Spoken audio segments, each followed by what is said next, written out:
Okay, I want to do an additional video on my greenhouse. In the first video I mentioned I used pea gravel, and that was to hold the heat in overnight.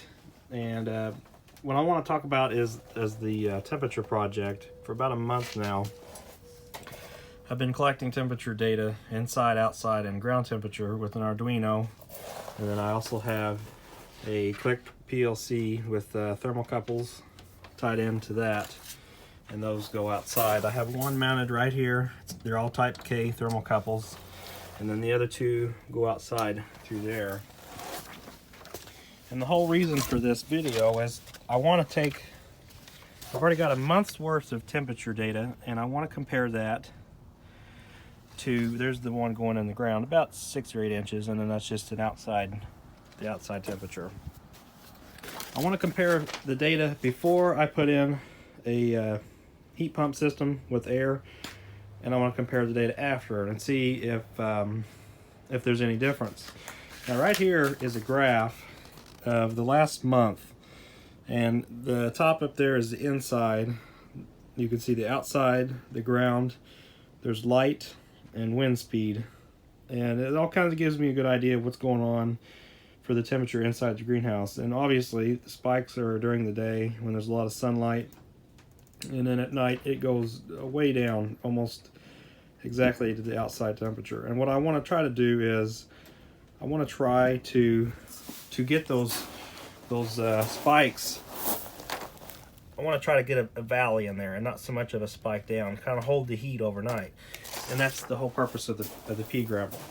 And so that's what I'm going to do is it's 1.25 PVC. I'm just going to stick it together. I'm not going to glue it because I may change it. And I've drilled about 3/16 holes every 4 inches on both sides of the pipe.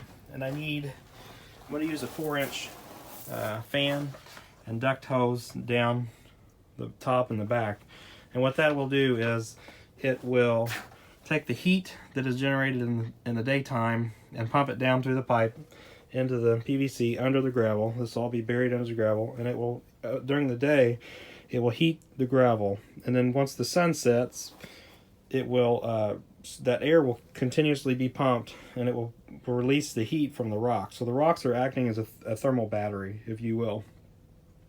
So that's the whole purpose of this project. I just wanted to get some control data and set up the project, the pipe, run the fan for a while, and do another month's worth of data and see what that does inside the greenhouse.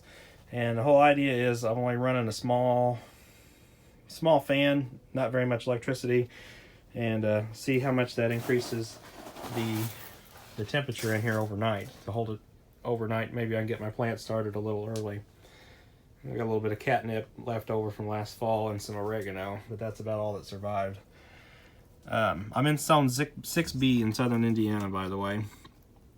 Right there is a photocell, and that's just collecting light data going to an analog pin on the Arduino. I've got a SD card and then a real-time clock with a CR2032 in it, and then just a standard Arduino Uno with a shield, prototype shield, so I can solder all my stuff to it. And then the PLC collects the data through the thermocouples, sends it via RS232, which I have a small board for that right here. It's sending that to the Arduino as well. And then I also have the wind data, which is just a anemometer, which I can show real quick. 3D printed something real quick, put a couple bearings in it, and use the Hall effect sensor. And that just gives me kind of an idea of the wind speed in miles per hour out here. It's very windy. I live up kind of a flat area up on a hill, so there's always some wind blowing. And I wanted to take that into consideration with the temperature data that I'm getting and recording and using in this project. One thing I forgot to mention in the first video, this is a 6x10 canopia hybrid. And I didn't really have a choice. The local hardware store, I think I ordered it through Menards. That's what they had, and so that's what I got. But I'm pretty happy with it, and I would definitely recommend it to anybody that was looking for a decent greenhouse. It's held up very well to the wind up here. So that's all I had for right now. Thanks for watching.